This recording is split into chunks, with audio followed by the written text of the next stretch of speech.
नमस्कार दोस्तों, ओम शांति सेंटर के इस प्लेटफॉर्म पे आपका हार्दिक स्वागत है। जय श्री श्याम। कैसे आप सब? उम्मीद करते हैं आप सब अच्छे होंगे, स्वस्थ होंगे, तंदुरुस्त होंगे और अपने आने वाले सभी एग्जाम्स की तैयारी अच्छे तरीके से कर रहे होंगे। दोस्तों, आज लेके आए हैं आपके लिए साइंस के जो है पार्ट 4 वाली जो क्लास है वो वाली, और 25 से 30 क्वेश्चन इसके अंदर कम से कम है। और कैसे कैसे क्वेश्चन है, कैसे कैसे जो आपसे एग्ज़ाम के अंदर क्वेश्चन पूछे जाते हैं वो सारे के सारी चीज़ें इसके अंदर डाल रखी हैं। तो देखते हैं बारी बारी से हमें कैसे कैसे इन क्वेश्चंस को क्या करना, टैकल करना है। तो सबसे पहले इंपॉर्टेंट है भाई, ये क्लास ओनली रेलवे, वैसे तो मेन टारगेट हमारा रेलवे है, लेकिन मैं बता देता हूँ ये जो क्लास मैं आपको दे रहा हूँ ये सभी कॉम्पिटिटिव एग्जाम्स के लिए क्या है, इंपॉर्टेंट है। ठीक है, और जीरो से हीरो लेवल तक की क्लास है। जीरो से हीरो लेवल का मतलब ये है कि इसमें जो क्वेश्चन है ना वो हल्के वाले भी है और बढ़िया वाले भी हैं। ठीक है, और कौन सा पार्ट है ये हमारा 4 है, किसके द्वारा, मेरे द्वारा पढ़ाई जा रही है ये क्लास। ठीक है, दीपक सर मेरा नाम है। ठीक है भाई, और ये है आपकी ट्रेन, इसमें आपको बैठना है। और क्या क्या काम होते हैं अब की बार, हालांकि बैठने वाला तो काम नहीं, रेलवे पुलिस और railway railway police constable and railway police SI वाला जो एग्ज़ाम है वो होने वाला है। तो अब की बार रेलवे पार देखते हैं कैसे कैसे क्वेश्चन हमारे सामने आते हैं। ठीक है भाई, चलो करते हैं फिर आज की क्लास को स्टार्ट। पहला क्वेश्चन क्या कहता है कि दो चालक समान दिशा में विद्युत धारा ले जाने पर, क्वेश्चन दिया गया है कि दो चालक जो है समान डायरेक्शन के अंदर विद्युत धारा अगर लेके जाएंगे, मान लो कि एक चालक तो ये वाला है और दूसरा चालक भी यही वाला है, ये दोनों के दोनों अगर सेम डायरेक्शन में किसको, विद्युत धारा को लेके जा रहे हैं ऐसे। ठीक है, ये दोनों के दोनों क्या कर रहे हैं, सेम चालक जो हैं एक ही डायरेक्शन में क्या लेके जा रहे हैं, विद्युत धारा लेके जा रहे हैं। तो क्या होगा, चालक एक दूसरे को आकर्षित करेंगे, मतलब एक दूसरे को, मतलब ये वाला इसको अट्रैक्ट करेगा और ये वाला जो है इसको अट्रैक्ट करेगा। ठीक है, चालकों में प्रतिध्वनि होगी, ध्वनि की तो कोई बात ही नहीं है, जब कोई करंट जब फ्लो होता है कोई आवाज़ थोड़ी करता है वो, तो ये वाली बात तो वैसे गलत हो गई। चालक एक दूसरे को प्रतिकर्षित करते हैं, मतलब एक दूसरे को रिपेल करेंगे, एक दूसरे को क्या करेंगे, रिपेल करेंगे, मतलब दूर दूर भगाएंगे एक दूसरे को। नहीं, अच्छा, दोनों चालकों के बीच वोल्टता बढ़ेगी, नहीं वोल्टेज का तो कोई मतलब होता ही नहीं है। तो ऑप्शन नंबर बी, जो ये हमारा डी है ये भी क्या हो गया, गलत हो गया। ऑप्शन नंबर जो डी हमारा है वो भी क्या हो गया, गलत हो गया। ये वाला भी गलत है और ये वाला भी गलत है, तो इसका ऑप्शन नंबर क्या हो जाएगा, ए आंसर हो जाएगा। ऑप्शन नंबर क्या है, ए आंसर है। पहला क्वेश्चन डन। अब इसके बारे में पढ़ लेते हैं कुछ डिटेल में। सॉरी भाई तबीयत थोड़ी सी डाउन है। चलो, कहता है जब दो समांतर चालकों में एक ही दिशा में विद्युत धारा प्रवाहित होती है, विद्युत धारा जब एक ही दिशा में क्या होती है, प्रवाहित होती है, तो उनके बीच आकर्षक बल लगता है। ऐसा इसलिए होता है क्योंकि दोनों तारों पर चुंबकीय बल एक दूसरे की ओर क्रियाशील होता है, एक दूसरे की ओर क्या होता है, क्रियाशील होता है। वहीं अगर चालकों में विपरीत दिशा में धारा प्रवाहित हो रही है, अगर अपोजिट डायरेक्शन में, जैसे मान लो अगर ऐसे एक ही दो चालकों के अंदर से एक ही डायरेक्शन के अंदर क्या हो रही है, विद्युत धारा प्रवाहित हो रही है, तो आप याद रखना ये दोनों एक दूसरे को क्या करेंगे, आकर्षित करेंगे। क्या करेंगे, एक दूसरे को आकर्षित करेंगे। और अगर वहीं पर अगर इन दोनों के अंदर ऐसे मान लें हम कि दो चालक है, इसके अंदर ऐसे और इसके अंदर ऐसे वाली डायरेक्शन में क्या हो रही है, विद्युत धारा प्रवाहित हो रही है, तो ये एक दूसरे को क्या करेंगे, प्रतिकर्षित करेंगे। भाई क्या करेंगे, प्रतिकर्षित करेंगे। ठीक है, आई होप आपको ये वाली बात समझ में आ रही होगी। ठीक है, इसमें भी मुझे कुछ यहीं तक काम कर रहा, पूरा काम क्यों नहीं कर रहा, रुकना भाई। चलो कोई नहीं, देख लेते हैं आज तो इसको। अच्छा, तो बल प्रतिकारक होता है, इसे फ्लेमिंग के बाएं हाथ का नियम जो कहते हैं, फ्लेमिंग का बाएं वाम हस्त नियम जो होता है वो वाला, और नियम इस्तेमाल करके स्थापित किया जाता है। आई हो आपको ये वाला जो डिटेल है वो क्या हो गई होगी, समझ में आई होगी। चलते नेक्स्ट क्वेश्चन की तरफ। कहता है कि 10 न्यूटन का क्षैतिज बल, यहाँ पर मतलब हमें क्या दे रखा, फोर्स दे रखा। सर क्या दे रखा, हमें फोर्स दे रखा है, और फोर्स जो दे रखा सर वो कितना दे रखा, 10 न्यूटन दे रखा है। बल की जो एसआई मात्रक होती है वो न्यूटन नहीं होती है, बात याद रखना। कहता है 5 किलो की एक वस्तु को बल की दिशा में 2 मीटर की दूरी तक विस्थापित कर देता है। अब मान लो यहाँ पर कोई आदमी और यहाँ पर ये ऑब्जेक्ट है कोई, ये आदमी इसको धका रहा है और धकाने के बाद 2 मीटर तक इसको लेके जाता है। डिस्टेंस कितना कर दिया, ये वाली चीज़ अभी यहाँ पर आ गई, तो मतलब इन दोनों के बीच का जो डिस्टेंस है वो दे रखा 2 मीटर, और फोर्स लगा रहा कितना, 10 न्यूटन का। तो कह रहा है कि बताओ कार्य कितना किया इसने। तो भाई याद रखना जो कार्य होता है W बराबर होता है फोर्स इंटू में डिस्टेंस, फोर्स इंटू में डिस्टेंस। तो वर्क कितना करेगा, फोर्स कितना है 10 और डिस्टेंस कितना है 2 मीटर का डिस्टेंस उसने कवर किया है। ठीक है भाई, तो 10 दूनी कितना हो जाएगा 20 और कार्य को किस में मेजर करते हैं सर, जूल के अंदर। तो कार्य कैसा है मतलब जूल, तो 20 जूल हमारा क्या आ जाएगा, आंसर आ जाएगा ऑप्शन नंबर ए हमारा क्या बिल्कुल सही आंसर है। ऑप्शन नंबर ए क्या हमारा बिल्कुल सही आंसर है। आपको आई होप आपको ये वाली बात भी जो अच्छे तरीके से में आ गई होगी। अब चलते हैं नेक्स्ट को, जहाज़ों की गति में वृद्धि पर डैश पर आधारित होते हैं। जहाज़ों के अंदर जो गति होती है मतलब जो मूव करते हैं जहाज़, ठीक है, वो किस प्रिंसिपल के ऊपर डिपेंड है। ठीक है, तो आपको ये बताना ये जो है हमारा है ऑप्शन नंबर ए इसका बिल्कुल सही है आंसर है। आर्किमिडीज का जो सिद्धांत है उसके ऊपर क्या करती है, ये काम करती है, आर्किमिडीज के सिद्धांत के ऊपर काम करती हैं।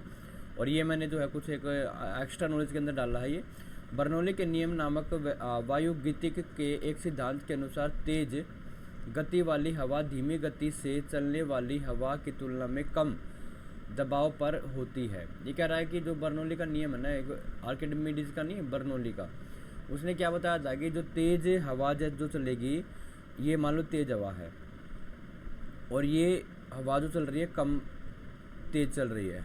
ठीक है भाई, तो ये वाली जो हवा होगी ना, ये कम प्रेशर को अप्लाई करती है, मतलब कम दबाव को।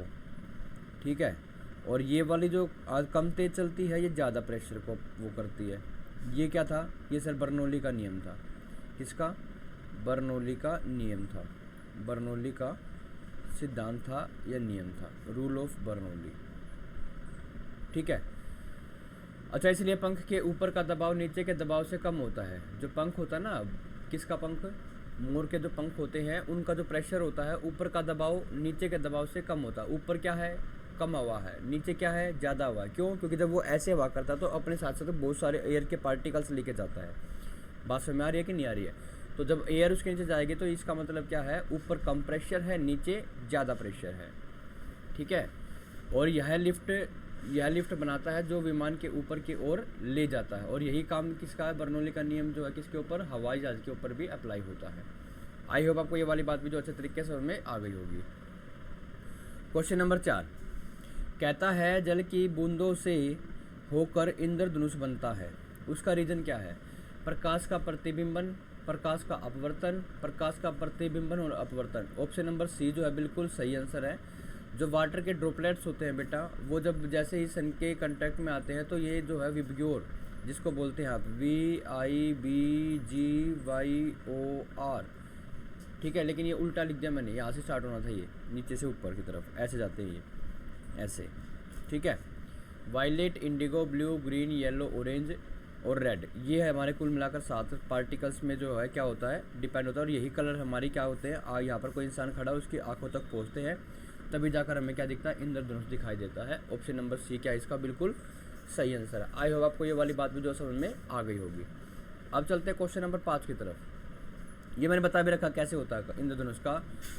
इंद्रधनुष तब बनता है, और ये इंपॉर्टेंट क्वेश्चन है भाई, यहाँ से ना अपवर्तन वाले में से एक क्वेश्चन आप जरूर मान के चले, पहले बता दिया मैंने आपको।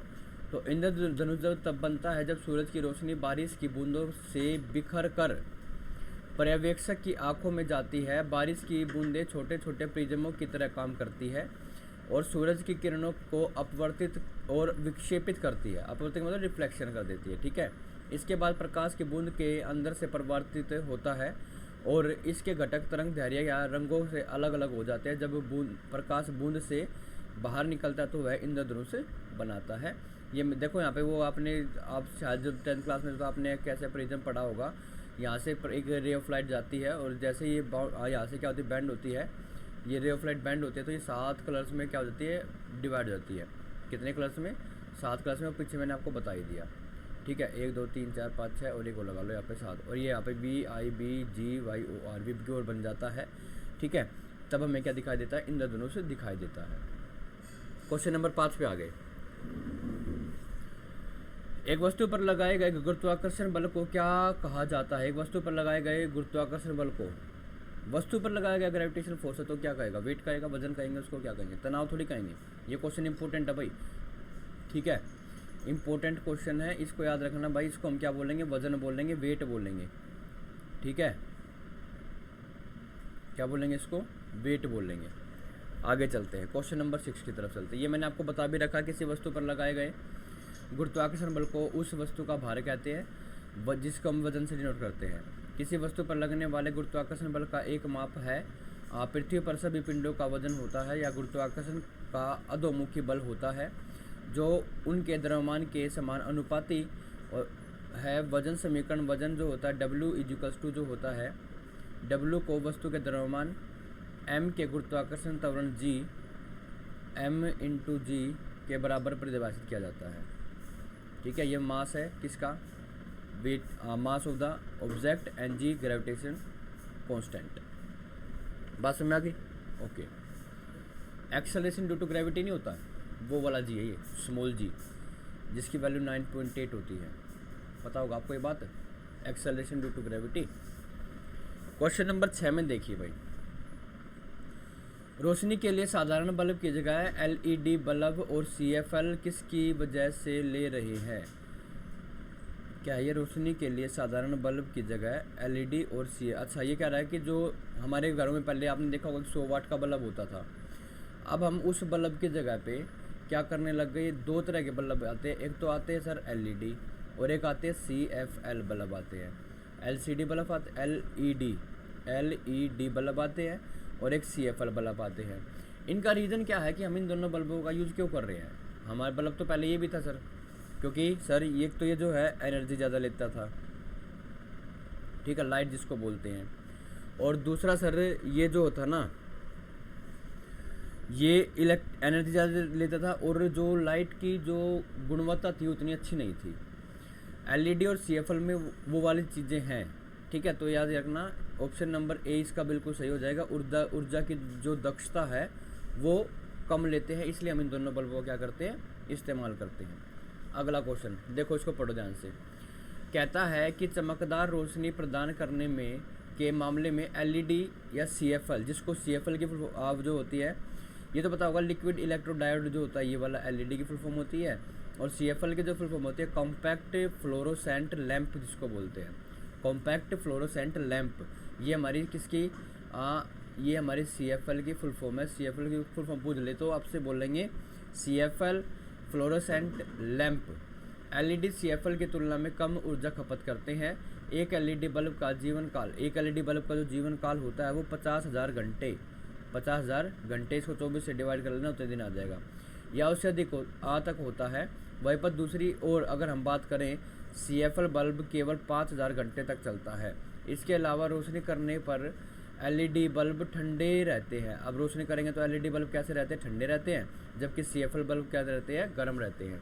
ये आपको मैंने टाइम पीरियड बता दिया कि कितने ड्यूरेशन के लिए काम कर सकते हैं। तो आप याद रखना भाई, क्या जो सर हमारे LED बल्ब है ना, LED बल्ब, इनका कार्यकाल जो होता है वो 50,000 घंटे का होता है। कितना? 50,000 घंटे का होता है। और अगर मैं CFL की बात करूँ, जो कि होते हैं कॉम्पैक्ट फ्लोरोसेंट जो लैंप होते हैं, इनका कार्यकाल जो होता है सर वो 5,000 घंटे का होता है। कितने का होता है? 5,000 घंटे का होता है। ये जो है कमरे को ज़्यादा टेम्परेचर भी कैसे रखते हैं, ठंडा रखते हैं, मतलब ज़्यादा हीट नहीं प्रोड्यूस करते। जो ये हीट है, हीट गर्मी जो है ये कम प्रोड्यूस करते हैं। और वहीं पर जो CFL बल्ब होते हैं ये सर हीट जो है ज़्यादा प्रोड्यूस करते हैं। किसके कंपैरिजन में? LED के कंपैरिजन में। ठीक है भाई, आई होप आपको ये जो है बात समझ में आ गई। और दूसरा भाई, ये जो रीजनेबल भी कॉस्ट में आते हैं और ऊर्जा बिजली को भी क्या करते हैं, कम लेते हैं। ठीक है, अच्छा जी। अगला क्वेश्चन आ गया भाई हमारा, एक 100 वाट के लैंप को से निर्गत प्रकाश 15 ल्यूमिनस प्रति वोट है, इसकी ज्योति तीव्रता 120 कैंडला। ऑप्शन नंबर A बिल्कुल सही आंसर है।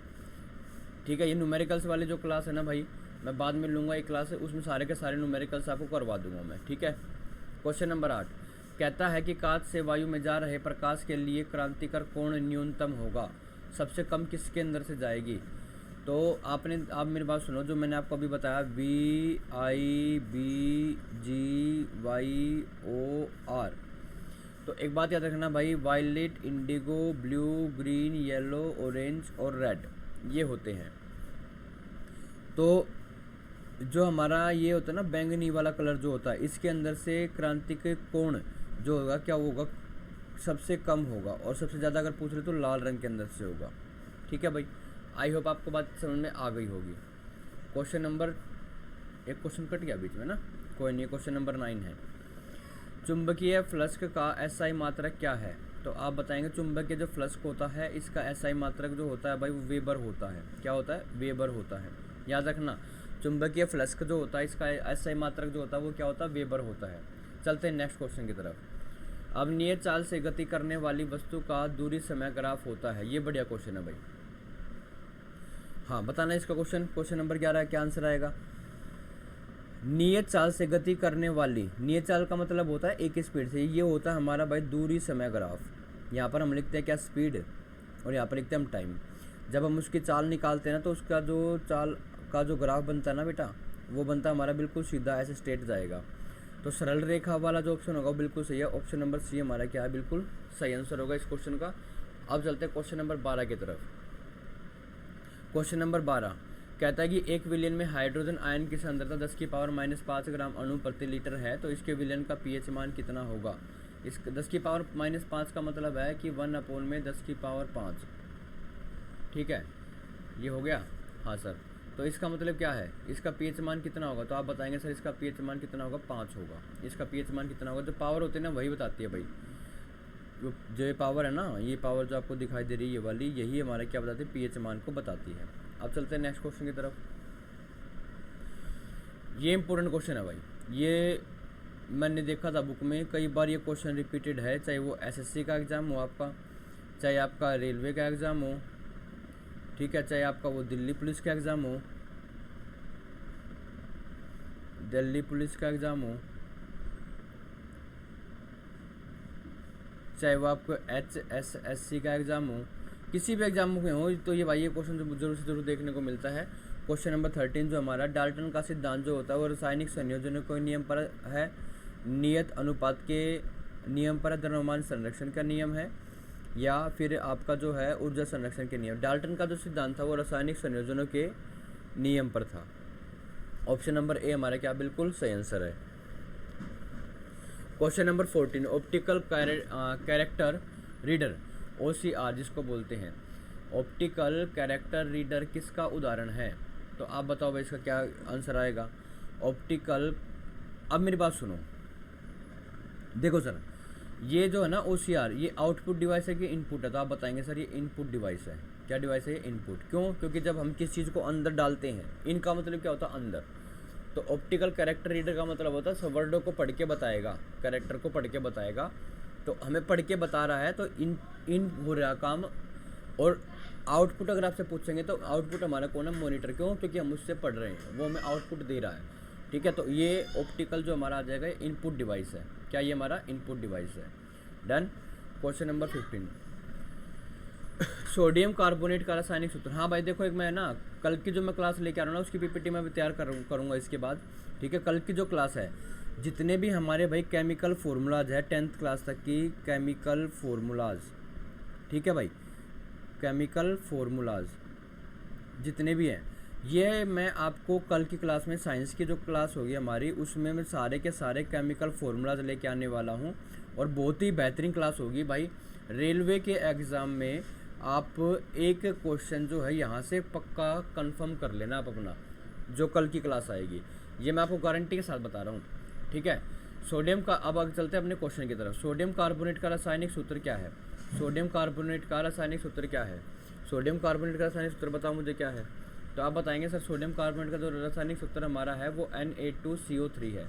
ऑप्शन नंबर बी हमारा क्या है? बिल्कुल सही आंसर। हाँ यही तो आपसे पूछ जाएंगे भाई एग्जाम में कि सोडियम कार्बोनेट का रासायनिक सूत्र बताओ क्या है, ठीक है। सोडियम हाइड्रोक्साइड है, NaOH होता है सर, NaOH, ठीक है। सोडियम क्लोराइड बताना NaCl, ठीक है। नाइट्रिक एसिड बताना HNO3, ठीक है। अमोनिया बताना, अमोनिया का फॉर्मूला NH3 होता है, ठीक है। बात समझ आ रही है कि नहीं आ रही है? तो ये सारे के सारे फॉर्मूला की क्लास जो है कल मैं लेके आ रहा हूँ, और यहाँ से आप एक क्वेश्चन आप अपने एग्जाम में जरूर पक्का कर ले। अब चलते हैं नेक्स्ट क्वेश्चन की तरफ। कहता है कि ईथर, ये भी क्वेश्चन भाई इंपॉर्टेंट है। ईथर व बेंजीन पृथक किए जाते हैं, ईथर व बेंजीन पृथक किए जा सकते हैं। कौन सी विधि से जो है ईथर और जो बेंजीन है वो पृथक किया जा सकता है? छनन की विधि, मतलब उनको छान दे, ठीक है। आश्वन की विधि द्वारा, ऊर्ध्वपातन द्वारा, या इनमें से कोई नहीं। तो याद रखना आश्वन जो विधि होती है उसके द्वारा हम किसको, ईथर को और बेंजीन को क्या कर सकते हैं, पृथक कर सकते हैं, अलग कर सकते हैं। अब चलते हैं नेक्स्ट क्वेश्चन की तरफ। कहता है CaH2 में H2 की ऑक्सीकरण संख्या क्या है। H की ऑक्सीकरण की संख्या आपको बतानी है कितनी है। H के ऑक्सीकरण की संख्या बतानी है आपको कितनी है। कैल्शियम हाइड्रोजन में जो है आपकी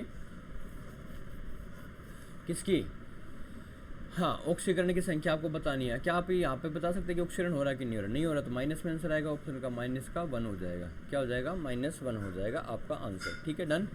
चलिए अब आगे चलिए। यूरिया NH2CO NH2 का द्रव्यमान संख्या क्या होगी। अच्छा, एक ये ना द्रव्यमान संख्या का भी जो कंसेप्ट है ना, मैं इसकी कल तो मैं केमिकल फॉर्मूला वाली क्लास लेके आऊँगा।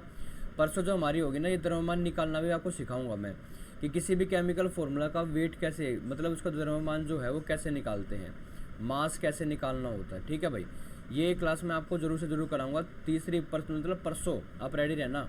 ठीक है भाई, तो याद रखना क्वेश्चन नंबर 18 का जो आंसर है अमोनिया, ये जो सॉरी हमारा जो यूरिया है, यूरिया का पहली बात तो एक फॉर्मूला ये बन गया। यूरिया का फॉर्मूला क्या होता है, तो आप बताएंगे sir NH2CO NH2, starting NH2 से, खत्म NH2 से, बीच में CO आएगा। ऑप्शन नंबर सी इसका बिल्कुल सही आंसर है 60। ठीक है, आगे चलो भाई। सौर ऊर्जा किसके द्वारा उत्पन्न होता है।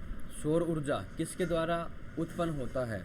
19वें का आंसर संलयन की प्रक्रिया द्वारा, विखंडन मतलब टूटना, दहन का मतलब जलना, और इनमें से कोई नहीं। तो याद रखना सौर ऊर्जा का जो सौर ऊर्जा किसके द्वारा उत्पन्न होती है, तो आप बताएंगे संलयन की विधि जो होती है, प्रोसेस जो होते हैं उसके द्वारा हमारा क्या होता है, सौर ऊर्जा उत्पन्न होती है। गुणसूत्र किससे संबंधित है। क्रोमोसोम्स जो है वो किससे संबंधित है, श्वसन से, ना भाई। समांगीकरण से, ना जी। अनुवांशिक लक्षणों के संचार से, हाँ भाई, बिल्कुल सही आंसर है। ऑप्शन नंबर बी का हमारा क्या हो जाएगा, बिल्कुल सही। ऑप्शन नंबर सी हमारा बिल्कुल सही आंसर है। मानव शरीर में की कोशिकाओं में डैश पाए जाते हैं, कितने जोड़ी क्रोमोसोम पाए जाते हैं। अगर आपसे पूछ ले तो 23 तो जोड़े होते हैं भाई, 23 जोड़े। अब मुझे ये बताओ एक जोड़े में कितनी चीज़ होती है, तो आप कहेंगे सर 2। एग्जाम्पल देखो, अब जैसे मान लो आप दुकान पे गए और शॉप पे जाने के बाद आपने बोला कि भाई मुझे एक जोड़ी चप्पल दिखा दो। एक जोड़ी चप्पल का मतलब क्या होता है, या आप बोलोगे कि एक चप्पल दे दे, नहीं, आप बोलेंगे एक जोड़ी चप्पल दे दो। तो एक जोड़ी चप्पल का मतलब क्या होता है कि सर आप बोल रहे हैं कि मुझे 2 चप्पल चाहिए, जोड़ी के अंदर 2, लेफ्ट पैर की भी और राइट पैर की भी। सेम यहाँ पर है, एक जोड़े के अंदर कितनी चीज़ें, 2, तो 23 के अंदर कितने हो जाएंगे, 46। तो 23 जोड़े होते हैं और 46 गुणसूत्र होते हैं। जोड़े में पूछ रहे तो 23, और सिंगल पूछ लेंगे तो भाई आपसे वो होते हैं कितने, 46 होते हैं। तो इसका आंसर क्या हो जाएगा, ऑप्शन नंबर डी हो जाएगा। ठीक है, option number D. Question number 22 important है भाई ये। यकृत डैश कार्य करता है। यकृत हमारा क्या करता है, डैश कार्य करता है। श्वसन का काम करता है, उत्सर्जन का काम करता है, परिसंचरण का काम करता है, या पाचन का काम करता है। याद रखना डाइजेशन का काम जो हमारा क्या करता है, यकृत करता है। ठीक है, और ये सबसे बड़ी ग्रंथि भी है हमारे शरीर की। सबसे बड़ी ग्रंथि अगर आपसे पूछ ले, सबसे बड़ी ग्रंथि अगर आपसे कोई पूछ ले क्या होती है, तो आप बताएंगे सर वो यकृत है, लीवर जिसको बोलते हैं। क्या बोलते हैं, लीवर। ठीक है भाई, क्या बोलते हैं इसको, हम लीवर बोलते हैं, यकृत। ठीक है, सबसे बड़ी ग्रंथि है और पाचन के कार्य में सहायक है। और क्वेश्चन नंबर 23 पर चलते हैं। क्वेश्चन नंबर 23 पे चलते हैं। कहता है कि भोजन खाद्य पदार्थ के संबंध में इनमें से कौन सा कथन असत्य है। यह भोजन खाद्य पदार्थ में, यह एक अजीविक पदार्थ है, यह रासायनिक क्रिया देता है, हाँ भाई सही बात है। यह एक जैविक पदार्थ है, सही है। यह हमें ऊर्जा प्रदान करता है, यह भी सही है। अजैविक नहीं है भाई, मतलब ऑप्शन नंबर इसका क्या हो जाएगा, ए। क्यों, क्योंकि सर असत्य पूछा, सत्य पूछता तो और कुछ आंसर होता, असत्य पूछा है। चलो, तना काट आमतौर से किसके प्रवर्धन के लिए उपयोग होता है। तना का कटाई के लिए किसके, सर गन्ने की खेती जो करते हैं, जैसे मान लो ये गन्ना है, अगर गन्ने को हम यहाँ से काट देना और वैसे अगर छोड़ दें तो गन्ना फिर दोबारा से उग जाएगा, फिर काट देंगे तो फिर दोबारा से उग जाएगा। ठीक है, तो तना के जो काट है, तना काट आमतौर से किसके प्रवर्धन के लिए प्रयोग किया जाता है, तो आप बताएंगे सर गन्ने के लिए क्या किया जाता है, उपयोग किया जाता है। चलते हैं नेक्स्ट क्वेश्चन की तरफ। जठर ग्रंथियों द्वारा स्रावित हाइड्रोक्लोरिक अम्ल, हाइड्रोक्लोरिक अम्ल का रासायनिक फॉर्मूला अगर पूछ रहे तो HCl होता है। क्या होता है, HCl होता है। और ये भाई जठर का मतलब पेट होता है, हमारे स्टमक के अंदर, किसके अंदर, हमारे स्टमक के अंदर जो होता है क्या होता है, HCl होता है। क्या होता है, HCl होता है। याद रखना, ये बहुत ही ज़्यादा इम्पोर्टेंट क्वेश्चन है। क्या था ये? अच्छा, हाइड्रोक्लोरिक अम्ल डैश जो है एंजाइम की क्रिया को आसान कर देता है।